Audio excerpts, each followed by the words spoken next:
जरासंध ने आक्रमण कर दिया है। यदि युद्ध ही नियति है तो मैं मगध नरेश से युद्ध करूंगा। नहीं, अंग अपनी रक्षा करने में आत्मनिर्भर है मां महीम। अंगवासी ये युद्ध स्वयं लड़ेंगे। यही एक मार्ग है अपने भीतर के भय को भगाने का, अपने मन में देश और स्वतंत्रता के लिए प्रेम जगाने का।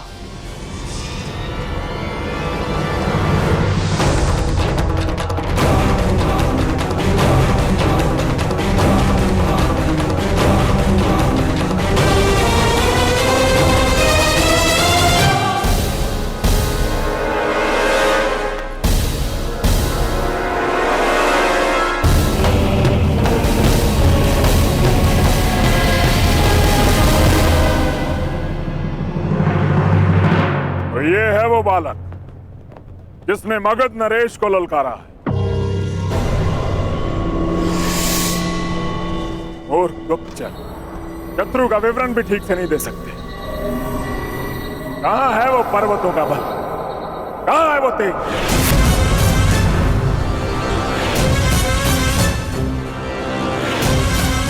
जो इस युद्ध में सम्मिलित नहीं है वो यहां से चला जाए,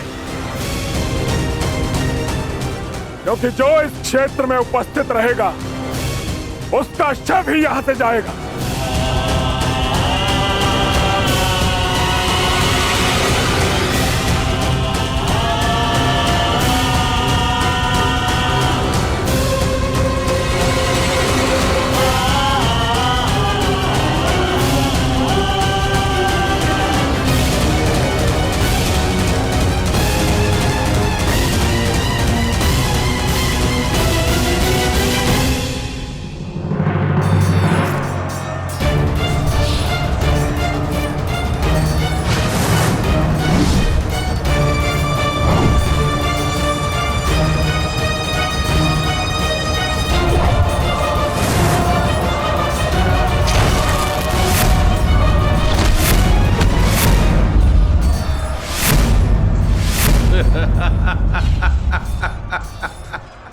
युद्ध कौशल और बल दोनों तुम में है दुर्योधन, परंतु लगता है तुम्हारे आचार्य द्रोण ने तुम्हें गदा युद्ध में प्रवीण नहीं किया। तुम्हें और प्रशिक्षण की आवश्यकता है दुर्योधन। यदि चाहो तो वो प्रशिक्षण हमसे ले सकते हो।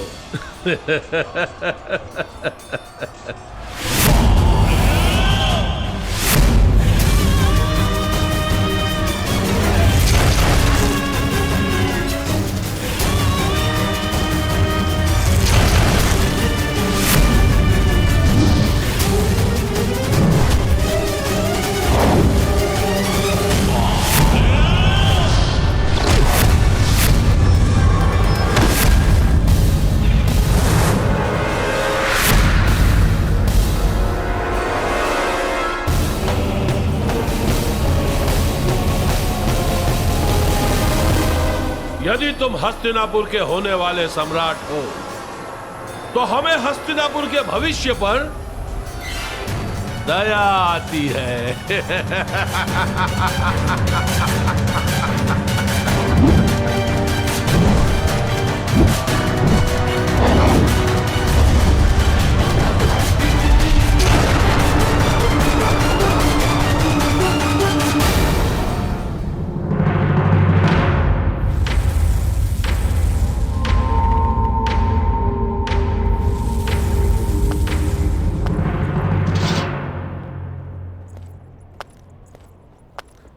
तो अंगराज, मुझे लगता है हमारे पास पर्याप्त सेना है।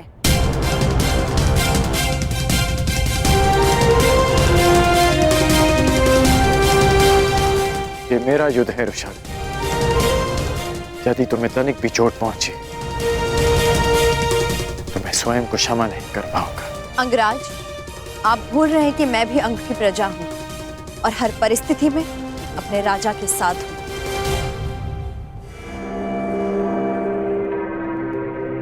तो तुम्हारा राजा तुम्हें आदेश देता है कि चली जाओ। जो रणभूमि में सिद्ध नहीं कर पाए, उसे सिद्ध करने का अवसर आज मिला है। क्या अपने करण से यह अवसर छीन लोगी रुशाली?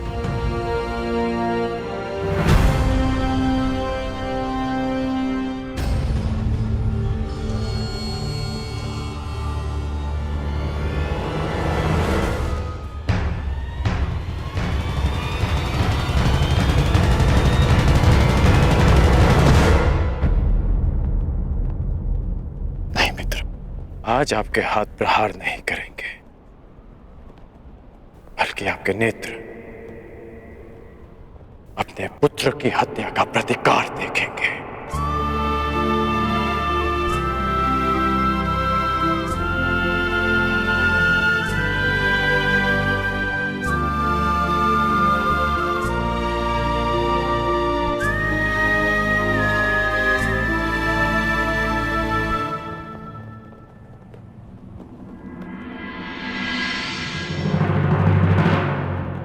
क्या हुआ अंगराज, कहीं भयभीत तो नहीं हो गए?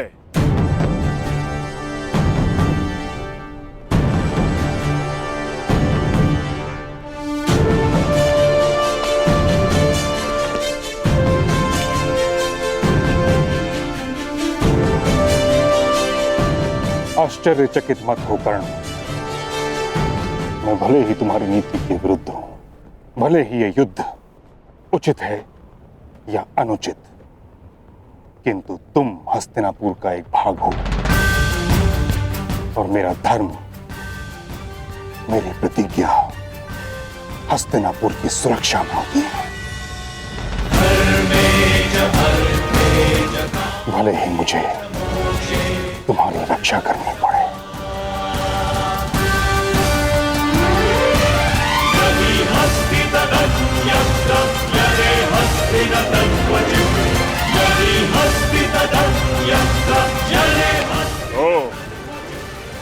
तो महाबली भीष्म भी प्रत्यंचा चढ़ा रहे हैं। जिस जरासंध ने कृष्ण को भी रणभूमि छोड़ने पर विवश कर दिया था, वो तुम दोनों से क्या डरेगा? प्रतीत होता है कि नियति ने तुम दोनों का अंत एक ही दिन में जरासंध के हाथों लिख दिया।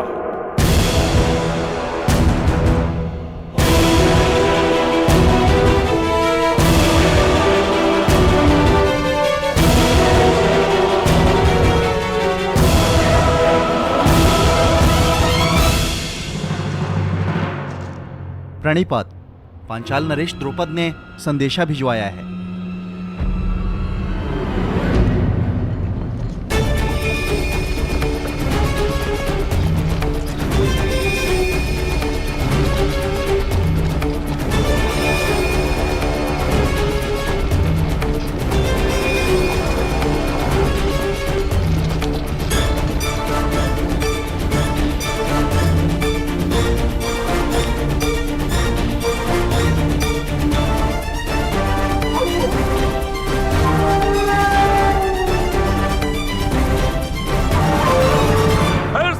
हुए द्रोण, एक ही दिन में दो बार असफल। पहली असफलता पांचाल नरेश द्रुपद की शक्ति को कम आंकना, और दूसरी असफलता अपने इन शिष्यों की क्षमता को अधिक आंकना। दया आती है द्रोण, क्या अपने इन्हीं शिष्यों की क्षमता पर तुम पांचाल नरेश द्रुपद को ललकारने की चेष्टा कर रहे थे? लज्जा आती है द्रोण, तुम्हें अपना सहपाठी कहते हुए। कभी हमने साथ में शिक्षा ग्रहण की थी, अब क्या करो? भिक्षा मांगोगे? अपने प्राणों की या अपने इन 100 शिष्यों के प्राणों की?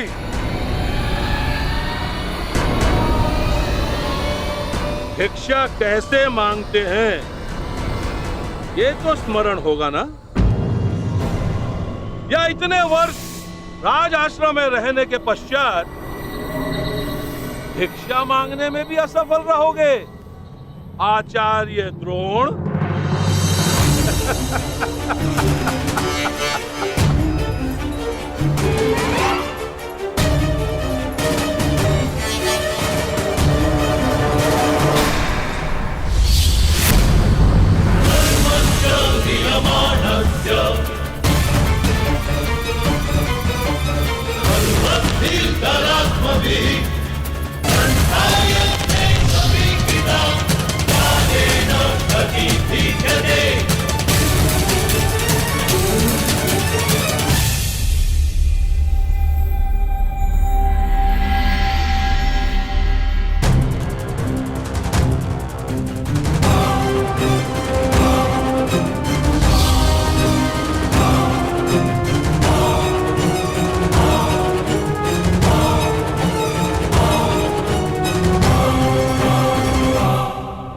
असफल तुम्हें होना है द्रुपद।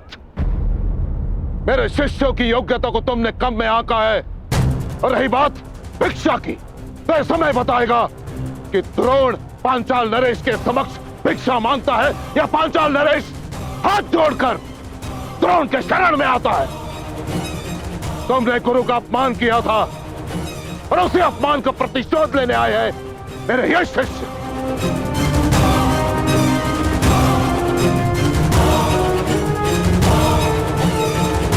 तो तुम्हारे तुनीर में अब भी एक बाण शेष है। एक नहीं द्रुपद, 5।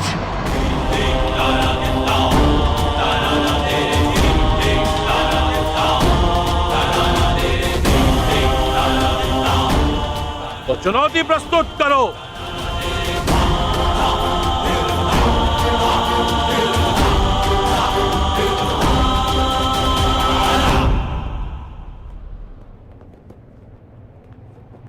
विजय बाबा, मुझे मेरी गुरु दक्षिणा प्रदान करो।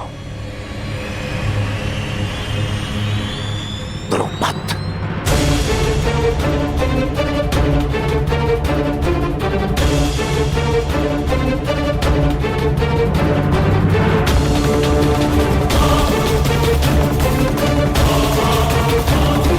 भाग नहीं लेंगे। मूर्खता मत करो कर्ण। यदि मैंने तुम्हारी सहायता नहीं की तो तुम जरासंध के समक्ष एक पल नहीं टिक पाओगे।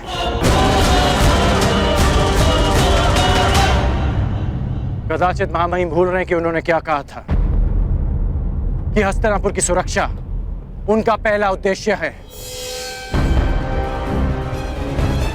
आपके धनुष से छूटा एक बाण हस्तिनापुर को महायुद्ध की अग्नि में झुलसा देगा। इसलिए आप इस युद्ध में सम्मिलित नहीं हो सकते।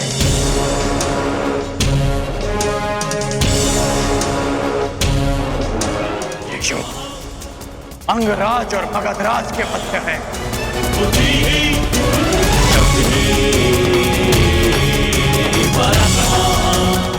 अंगराज कर्ण युद्ध के लिए प्रस्तुत है। मगधराज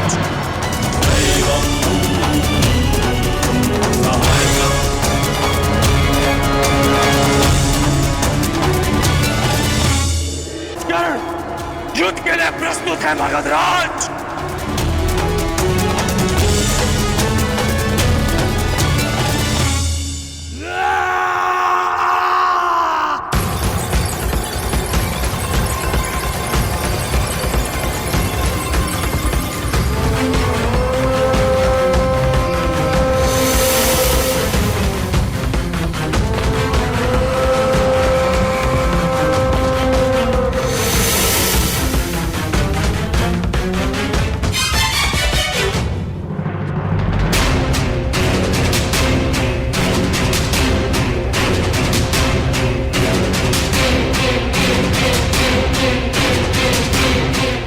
के लिए अपना शस्त्र चुन लो अंगराज। मैं अंक का वासी हूं और आप मगध के। इस नाते आप हमारे अतिथि हुए, इसलिए मैं आपको अवसर देता कि जिस विद्या में आप निपुण हैं उसका प्रयोग आप कर सकते हैं। तुम्हारी दृष्टि में मैं अतिथि हूं, किंतु मेरी दृष्टि में तुम शत्रु होकर, और जरासंध अपने शत्रु के सबसे प्रबल पक्ष को ध्वंस करने में विश्वास रखता है। सुना है धनुर्धारी हो तुम, मैं धनुष से ही तुम्हें ललकारूंगा।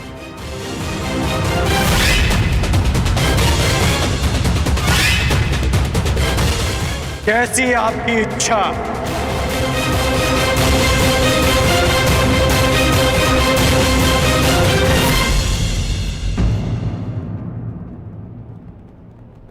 रथ प्रस्तुत है अंगराज।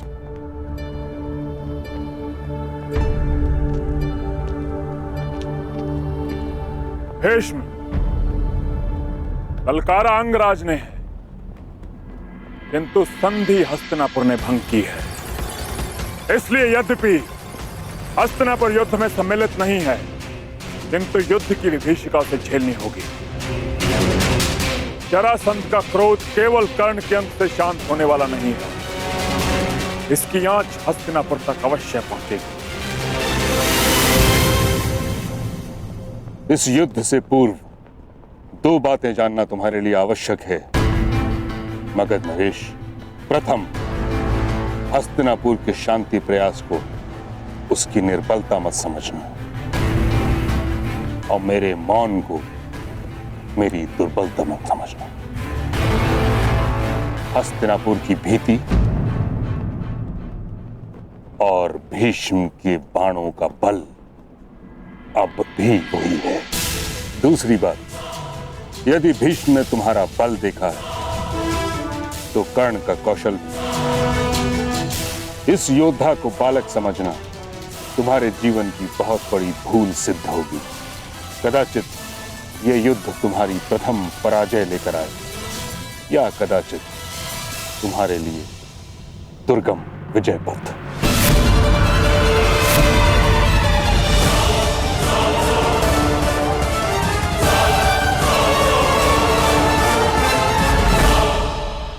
कर्ण, यह कहने की आवश्यकता नहीं कि तुमने संसार के सबसे भीषण प्रतिद्वंदी को ललकारा है। युद्ध क्षेत्र के पास अंग की प्रजा भी है। विध्वंसक अस्त्र का प्रयोग उनको संकट में डाल सकता है जिनके लिए तुम युद्ध करने जा रहे हो। जरासंध की शक्ति उसकी आक्रामकता में है। उसे अवसर मत देना कि वो तुम पर वार कर सके। प्रारंभ से ही मुझे मगध नरेश को पीछे हटाना है। पहले उनकी युद्ध नीति को समझना है और फिर उसे चूर चूर करना है।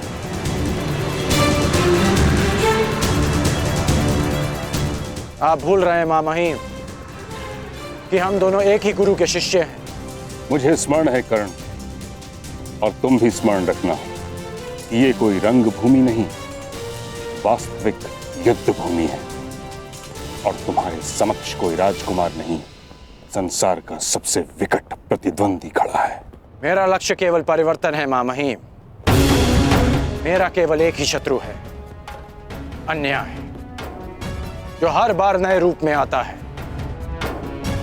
रंगभूमि में राजकुमार बनकर और युद्ध भूमि में मगध नरेश बनकर। परंतु ये राधेकरण जीते जी इस अन्याय से कभी हार नहीं मानेगा। ईश्वर करे तुम्हें विजय प्राप्त हो कर्ण। यदि तुम पराजित हुए तो मुझे स्वयं को युद्ध में सम्मिलित करना हो, जिसका अर्थ है हस्तिनापुर को युद्ध की अग्नि में झोंकना। तुम्हारे मित्र दुर्योधन ने तुम पर विश्वास किया है, उसकी परीक्षा में खरे उतरना है तुम्हें कर्ण। मैं वचन देता हूं मां महिम कि अपने मित्र के विश्वास की लाज रखूंगा, परंतु आपको भी वचन देना होगा कि आप मेरे कहे बिना इस युद्ध में सम्मिलित नहीं होंगे। तुम करना क्या चाहते हो कर्ण? ये युद्ध केवल अंगराज और मगध नरेश के मध्य नहीं, ये युद्ध अंग की प्रजा का, उनके भीतर छिपे भय से भी है। और भय के अंधकार में सोई अंग की प्रजा को मैं जगाना चाहता हूं। इसलिए आपसे वचन चाहिए कि जब तक मैं ना कहूं आप अपना धनुष नहीं उठाएंगे। मेरा आशीष है कर्ण, विजयी वही हो जो अधिक श्रेष्ठ हो।